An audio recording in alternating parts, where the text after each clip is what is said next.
Hey friends! Welcome to the Drug Prevention Power Hour, where we empower leaders in youth drug prevention. After creating a student-led movement hosting epic drug-free events across the nation, your host, Jake White, dedicated himself to making the prevention field more fun, impactful, and relevant for today's youth. So if you're in education, counseling, public health, prevention, or just a caring adult looking for strategies to protect your kids, we hope you subscribe and learn from every show. Coming to you from Jake White and his team at Vive 18, enjoy this episode of the Drug Prevention Power Hour. Welcome back to the Drug Prevention Power Hour. I'm your host, Jake White, and today we're hanging out with Phil Januszewski. He taught me a fun way to remember how to say it.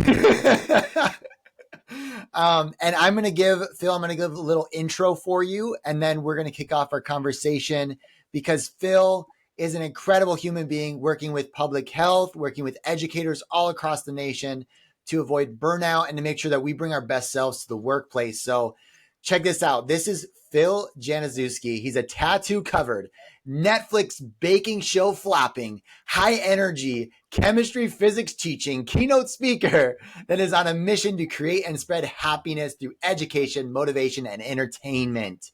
He empowers the givers in the world to completely flourish in their personal lives first in order to ignite passion and purpose in their professional lives as well. This is awesome. Speaking since 2013, educator since 2005. Dang, you got a master's in teaching leadership and positive education. Dang. All right, I love this. He enjoys everyday adventures with his wife and 2 children and pursuing his personal passions of fitness, baking, networking, and personal development. If you ever meet Phil, be prepared for a great deal of positive energy, love, and passion. Boom, there it is. Welcome to the show, Phil. Man, that was a mouthful. Thanks for going through that, brother. It's a pleasure and privilege to be here with you. Yeah, dude. I can say from the first time we met that bio is spot on because I forget who connected with us to each other, but a couple years back, I got on the phone with Phil. Instantly was like, I want to be best friends with you. You are all the energy I need and just a very generous person. Like, I think when I met you, I inherently met 100 new incredible people, like at the same time, because you made that happen. So Phil, today we are talking about your expertise matched with this field of substance use prevention, which includes educators, public health workers, people who are running nonprofits.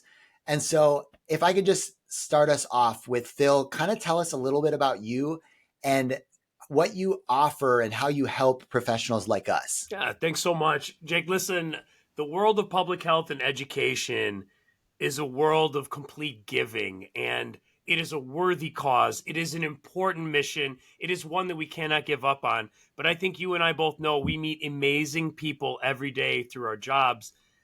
And we see that some of them are really struggling, really barely hanging on. And that's because of the world of the unknown. We know that we don't know if funding's coming through from government. We don't know if the people we live close to appreciate or even value what we do for a living or support us. So all of these unknowns mixed in with our own personal lives can create a pretty chaotic mess of, ooh, do I matter? Am I making a difference?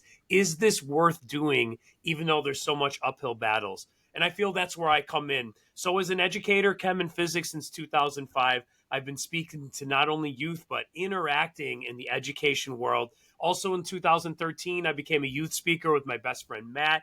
We started meeting people in the world of prevention, public health, and education as well.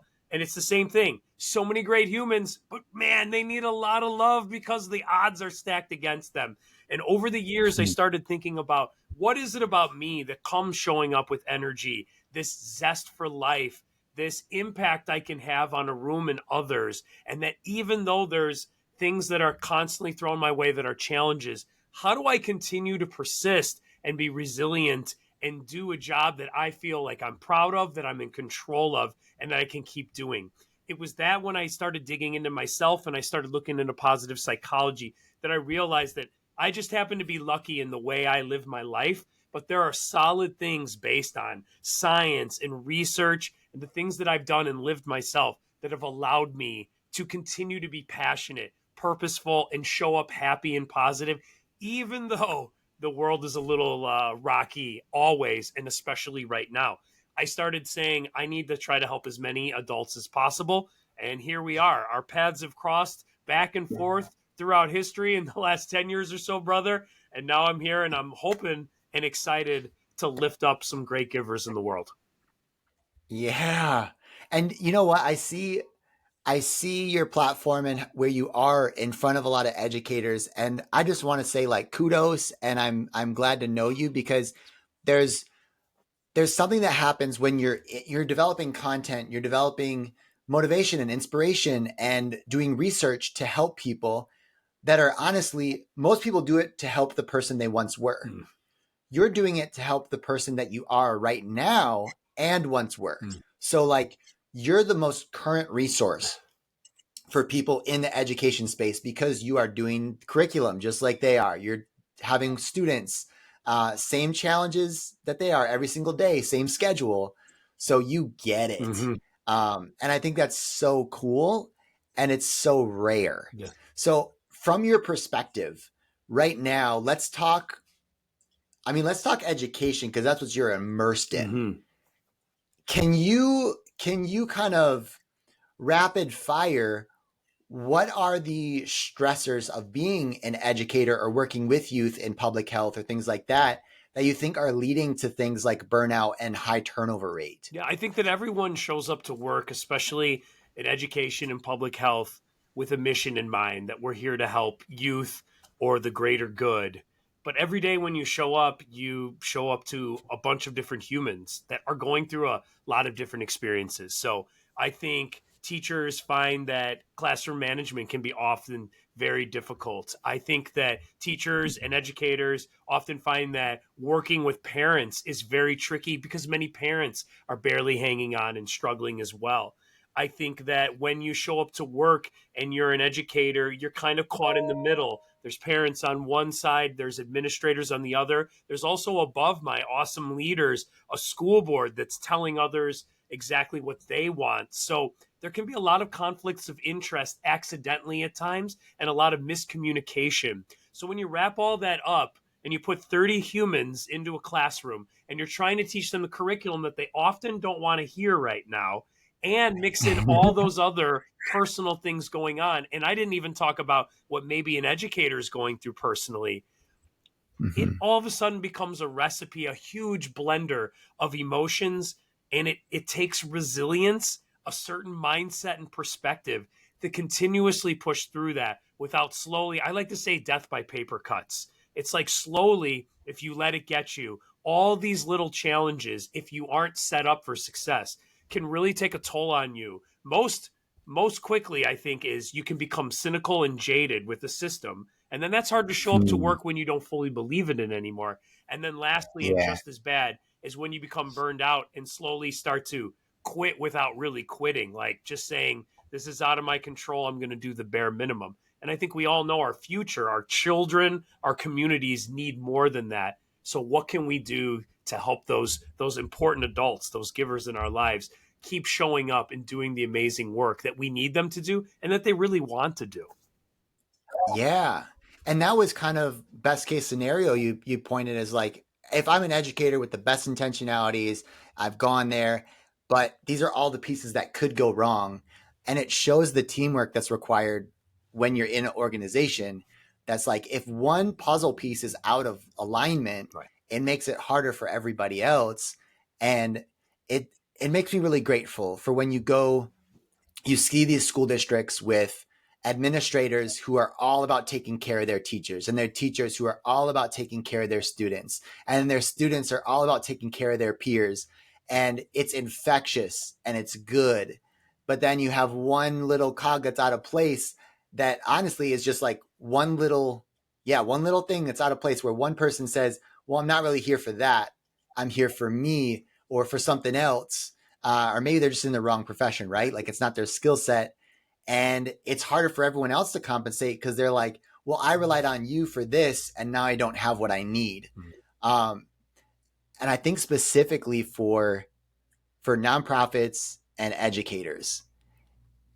There's this, because we're mission-minded individuals, that we would throw ourselves in front of the bus for these kids to see, to not have the support can feel different. Like whether that's just the basic support to do our jobs, can feel like the odds are stacked against us. But then the emotional support, like you mentioned. But then I also think there's the personal support, which maybe is something that you can enlighten us on, which is this mindset that I have to save everyone. Like, I know a lot of my peers, myself included, think I can always do more. There's got to be more. Like I could never stop working my whole life and I still wouldn't be done. Right. And there's this thought, this weight. And I think there's this, we almost need permission to say, you don't need to carry that weight. It's not on you.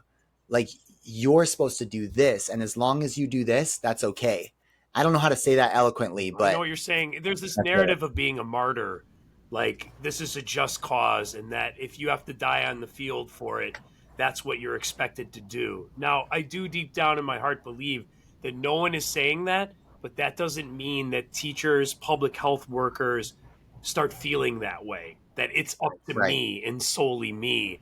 And because of that, we get in this cycle of giving before we give to ourselves. And as you know, right, the common saying, right, you can't pour from an empty pitcher. You're no good to the world. You're no good to anyone if you can't at least be good to yourself. If you're not showing up your best self, then you can't really do the mission you set out to accomplish. So yes, we definitely have to deconstruct that it's almost like an ego thing, like that I am a martyr, that I will give my all for the greater good. But really that doesn't work. And that's not lasting. That can't last forever. If you want a long career, that's impossible. So that's what I try to do. I'm trying to break that stigma and that narrative, but also empower educators, public health workers to empower themselves first. We can't always control our leaders. We can't always control the community point of view of what we do, but we can control the way we show up to our lives. And that can allow us to be more resilient, more patient,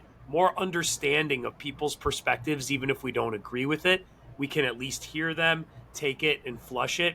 And that takes a lot of energy and that takes a lot of intention. But that's what I love to do. I love to help those awesome humans like rewrite the script so that I can show up ready to crush anything that comes my way. That's a beautiful thing. Yeah, absolutely. And I'm really interested in your solutions, because I think as an organization, if you're listening to this podcast, you're part of one or you're the leader of one. And a lot of them are leading these organizations. They want to help prevent burnout, not only for themselves, but for their teams. So what is it that you teach professionals on how to avoid this, and like, what should we be doing? Yeah, you know, it's funny because when we lay it down, there's nothing earth-shattering ever, is there? It's like things that we've been told by our parents when we were little or by our PE teachers in kindergarten, right? It's those things that it's like, man, if I would have just listened that many years ago.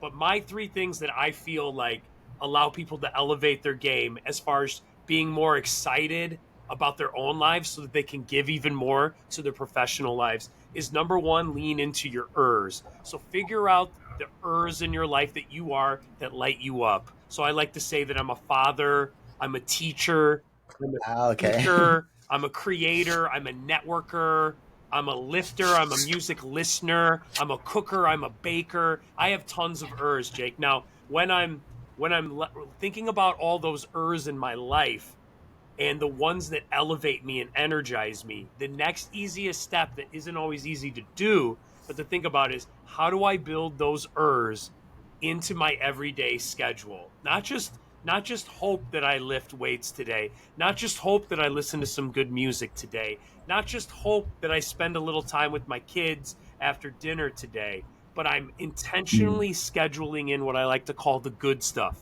your ers. Because the good stuff. Because positive psych, we know the more you lean into your ers, the more likely you are. And I'm sure, Jake, you've gotten there. You get in your flow state. You're working on something, and all of a sudden, like, someone's significant other taps you on the shoulder, and it was like 2 hours have gone by. and you're like, what just happened? I was in the zone. When the more humans can get into those moments, even if they're short bursts, like that allows us to flourish and thrive, that energizes us. And the goal is for us to get a positive mental energy bank, so that when the things come your way that do every day, maybe you got to pay a bill, maybe you have to have a tough conversation with a coworker, maybe you're just at an innocent disagreement with your spouse, all of those things can slowly chip away at your energy, because they take energy. But by having those ers Dang. built in through your day, you're naturally building up that bank throughout the day, so that as the little chisel starts chipping away at you, your rock continues to reform. So building in the good stuff, as simple Wow. as it is to say, a lot of people are really terrible at scheduling it in, and especially for our public health workers and educators, they just give and they don't think about themselves. They feel selfish. Well, that's fascinating because as a culture, we are very work focused, and it's like, well, if we're not working, we're not doing. Mhm. Whereas what I love what you're saying about is that you are not your work. Your identity is not wrapped up in that. Like you are you, and if you don't make time for that, everything's going to suffer. And I, Phil, I think about the lockdown Yeah.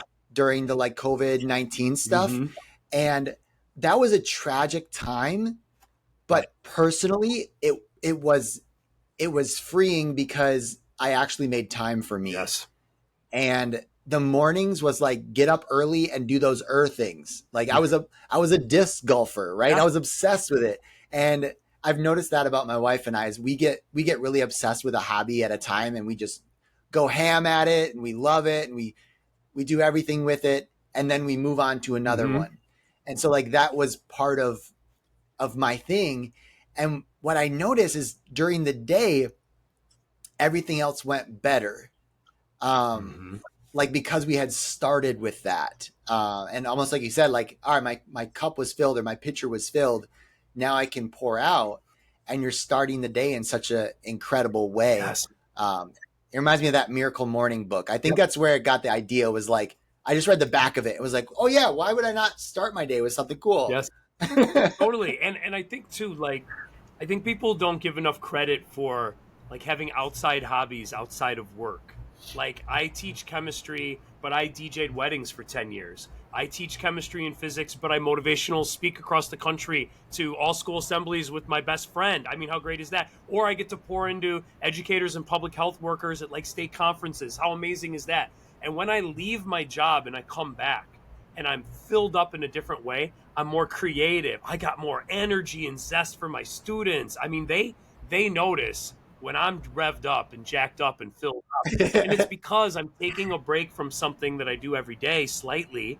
Doesn't need to be a whole day off, but changing it up. For you, it was that disc golf, and that changing things up, learning things new, and allowing yourself to thrive in different ways is good for all work in every way. And there's, again, so many studies that support that. So, yeah, I think the fact Dang. that you and your spouse were learning something new, and positive psych learning and growing is also a huge way to motivate and educate and propel yourself forward. Learning new things really inspires humans. So you were doing like two things at once. No wonder it was feeling great, you know? Yeah, that's cool. That's cool. So I've got the Yep. ers and to do the things that we love, taking care of that. What's number two? Two was building it in, then making a Okay, schedule. build it So in. one of the things I love to do is I pull up my daily Monday through Friday schedule. And the number one thing I get from people is they think I'm trying to push them to get up at 4 a.m. And it's like, I'm not saying that my schedule needs to be your schedule. I'm saying for my life and what I want with all my ers, and I still want 7.5 hours of sleep a night, this is my strict schedule.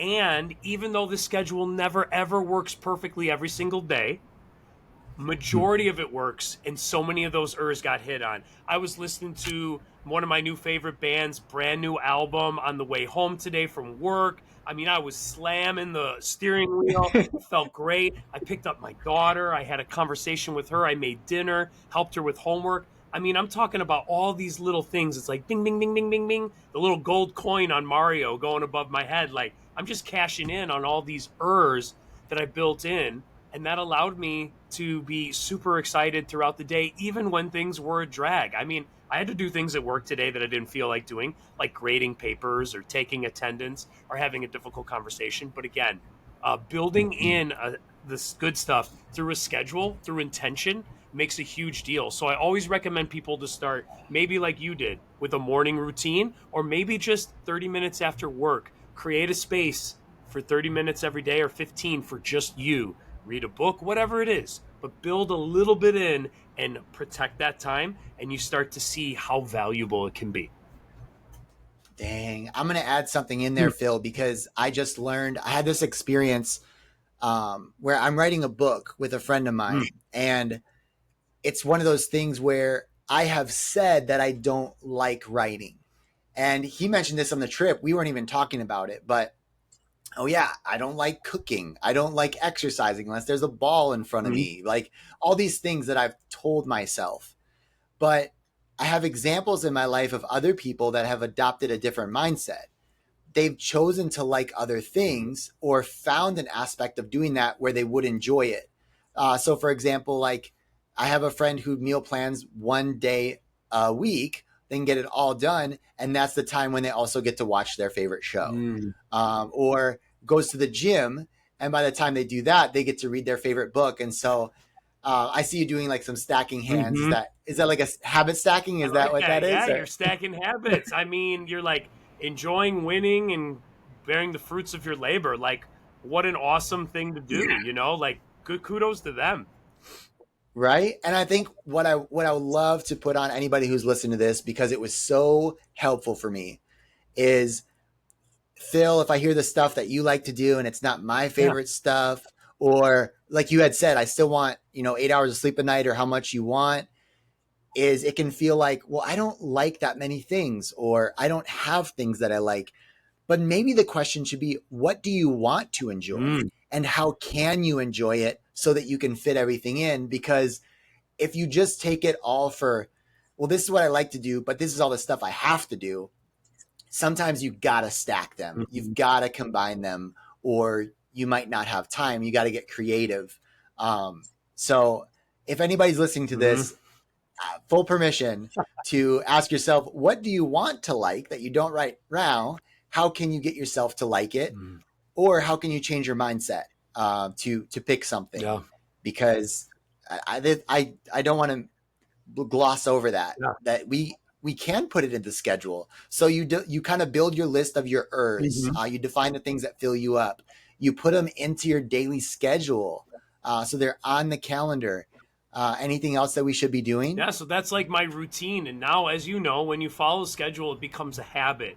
It's just you automatically go to the next thing. I'm listening to an audiobook halfway to work, and then I'm listening to music to pump me up for work. And then I get to work. I have a routine for my classroom to make me feel energized for when my students come, but it's all intentional. And I know that this can be overwhelming, right? Like this took me, I mean, I've been working on this for like 10, 12 years, slowly like becoming obsessed and making it better. So I think sometimes people feel like, well, I just got to plan on my whole day. That seems impossible. No, let's start with a little bit of each day. And if you really start to enjoy it, then add on a little bit and add on. And then to add to one thing you said, like if you don't exactly know what you're into, that's kind of exciting, like to try new things out or explore, or to double down on things you feel like you're weak at or dislike to see if you really dislike them. And then another part too is the hard part is decluttering. I think when we start to be intentional about our day, we start to see things we do out of habit that we like, but that don't serve us as well as something else that we would like even more. And when I started doing that, like I got rid of an hour and a half of TV every night, not because I didn't like it, but because that hour and a half served me better in other ways for my family and me. I don't miss it anymore, even though at first I was like, well, this would be weird. What would I do without this? But now I can't even imagine Monday through Friday watching TV because I've got so many other things that light me up even more, you know? Yeah.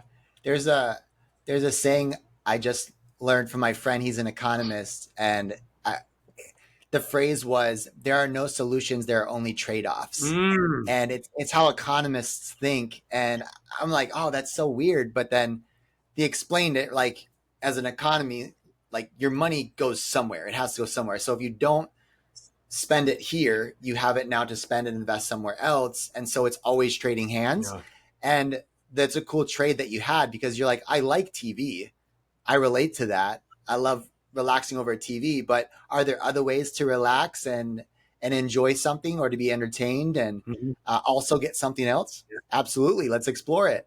I love it. I love it. I agree with you. So if you build it in, and you build it in enough where you start feeling like at the end of the day, you aren't like super burned out, jaded, or cynical, and you go to bed and you fall asleep really fast, like that's a good sign that things are going well. And from there, that's when you can really start leaning into your own individual unique gifts. So my last step is that once you get to a point where you're thriving instead of surviving, I say give as much as you can in your own unique way. And everyone has their own gifts that they can give that doesn't make them feel like they're depleting. So like for me, I love to cook and bake for people, surprise them with sweets or like a cake. Like that seems silly, but that fills me up. It allows me to be a creator and a baker, but also a giver. And when you give someone something handmade, I feel like that makes them feel a certain way too.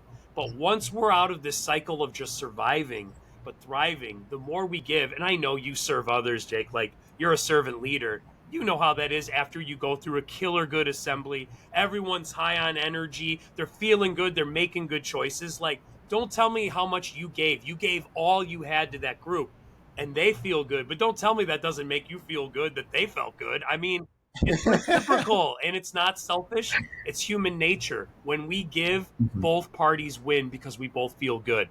The more we can get to that in a world we all can give in our own unique ways, the better off we'll be, the more supported we'll be, the more energized we'll be, the more inspired we'll be. It's a beautiful world. Yeah. I love that you said that, because our jobs can fill us up, Mm-hmm. and they're the aspects we love, they're the aspects we don't Sure. love. And as we're doing this decluttering and prioritizing us and our ers, I can see the I can see some reasons why people might not do this, right? Yes. Like, what do you think stands in the way of people taking this advice seriously? Number one, Is there a critic around that's just like, no, Phil, yep. that's not realistic, or I can't do that? What is I think that? number one, it's a lack of confidence. It's a lack of standing up for yourself and saying that this is okay. This is not selfish. This is valuable, not only to me, but to all that I do. And it really takes a moment for people to get over that. They're like, that's impossible. Phil does all these things. This is just a fake schedule. He's probably screaming at his kids and taking it out at home after he smiles. I know I get met with a lot of cynicism, and I think it's important to be cynical, or not cynical, but at least question, like, is this guy for real? But I tell you, the Yeah. more you build on yourself and the more you give to the world, the more resilient you are, the more patient you are with people, the more open you are to people's different perspectives. Even, my goodness, when the world is so polarized, I can still talk to someone disagree with 100% and still know that I love them. I still value them, even though I think their point of view is incredibly insane and how they think the world should go. But that doesn't change the fact that we're not humans and that we can't respect each other and love each other. But I don't know if I could feel that way if I wasn't so gassed up on the things that I love to do so that I can handle those difficult moments. So I think a lot of people won't take the time to do it because they think it's selfish and they're not confident enough. They don't think they're truly worthy enough to invest into. But once they can get over that hump, it changes everything. The way you bring yourself to the world, people notice it immediately. Comes in the form of confidence and calm and love, and people pick up on that right away. Oh yeah. And I've had some friends, and I can relate to this a little bit, is that you you love your work so much and you're pretty good at it. So your dopamine is firing throughout the day and you feel a sense of purpose, and maybe you have community and belonging around your work, that when it comes to outside things or free time, you can't think of that new dopamine or that community that you have. You don't seem to have it. So instead, you only invest in that one thing. And I mean, I guess as far as problems go, that's a great problem to Yeah, have. that you love your job that much. Yeah. Right? On the other hand, it would be beneficial to your longevity and to your mental health and your creativity to go ahead and like try really hard.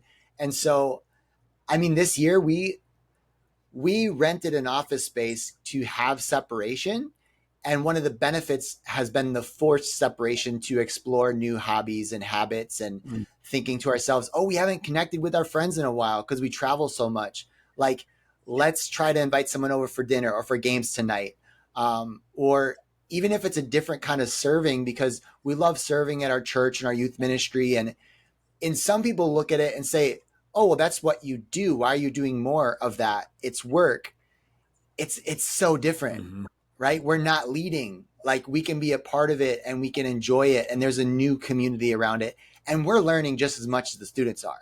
So it's like, even if the outside people don't get it, your confidence, like you said, your sense of purpose and your interests can go first, even if others don't. And you might need to stretch yourself to say, how can I like literally put down the work? Because maybe you're just good at it and it's actually hard to put down. Yeah, I think too, if you find yourself in that rhythm, like I just can't stop work, I like it, I don't have any other hobbies or interests, I think the best way to combat that is to reach out and meet new people and just do a quick 10-minute Zoom call with different people in different places of work. I find it so inspiring to just learn about what other people do and what interests them and what they're up to. And I find that inspiring. And sometimes it sparks a new interest in my life or a new passion, or that I just get excited that someone else is excited about their life. So sometimes just connecting with humans, even though that's not like an official hobby, networking in that, it doesn't hurt your business, especially if you love work, but also it just gives you ideas, new people, new ideas. I don't think it's ever a bad thing. I think that's a good way to get out of the rhythm if you are genuinely trying to look for something other than work. That's kind of a easy way out. Yeah, that's good. I would love to end, Phil, with just any parting piece of guidance for those of us who are in the public health, drug prevention industry. You're an educator yourself. You're in the schools. You're also working with educators around the country. Is there anything that you can just share with us that we should know from your perspective on helping students make great choices around substance use? Yeah, I think when we show up our best self without even saying it, when we show up with passion, when we show up enjoying what we do, giving the information and empowering people while enjoying it, that sends a message greater than any stat can. And statistics are valuable, stories are important, but people get a feeling when you walk in the room and when you pour into others. And when you believe in what you're doing and they see that you enjoy it and believe it, they remember, whether they're going to admit to you or not, they notice, they're taking note, and it's making an impact. So even though the outside world, media, whatever, might not seem like they support you, be confident enough to know you're doing a worthy thing. It's a worthy cause. And the people that matter most that we pour into know when you're being true, authentic, and loving it. It makes all the difference. Keep going that route, and it's going to change the world. It always has, and it always will.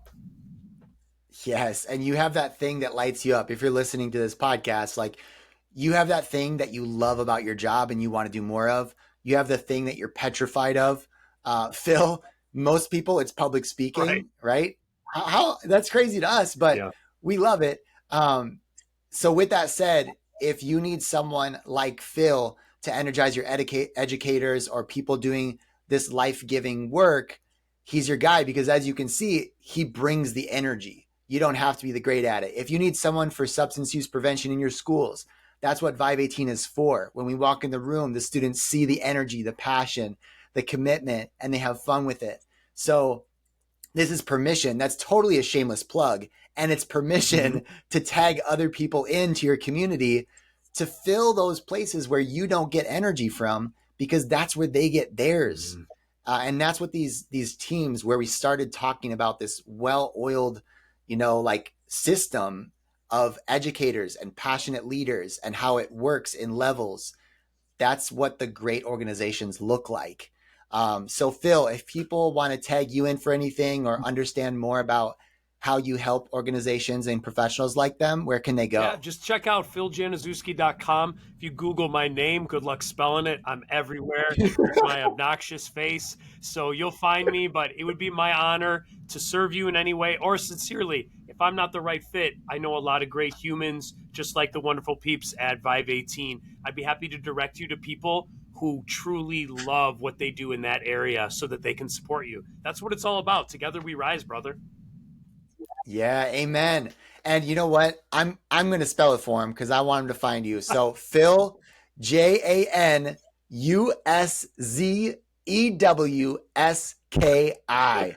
Whew. I had to ask him how to tell. Okay, so what did you tell me when we? I said, "Hey, how do you pronounce your last name?" Right. Tell him the hook. All right, friends, you're going to a field trip to the zoo. You're going to stop by the ape cage. It's a gorilla named Janus. Okay, Janus. He's at the zoo, Janus Zoo, and he's on skis. Januszewski. I know, weird way to remember it. You know. So there you go. You can imagine the gorilla in the zoo on skis named Janus, and now you know Phil Januszewski. Well, Phil, this has been a great episode. Thank you for being on, and thank you for all our listeners for tuning into another episode. We can't thank you enough for the work that you do. You heard it all episode. It's important. Keep going. If somebody you know this needs this encouragement, please send them this episode, send them this clip if you're watching. And please stay in the game. If you need help, tag us in. We'll see you all on the next episode of the Drug Prevention Power Hour. Thanks for listening to this episode of the Drug Prevention Power Hour podcast. If you love the show, make sure to leave a review and share what you've learned. And if you need help reducing substance use among youth by educating and engaging students in prevention, visit vive18.com for more information, tools, and resources.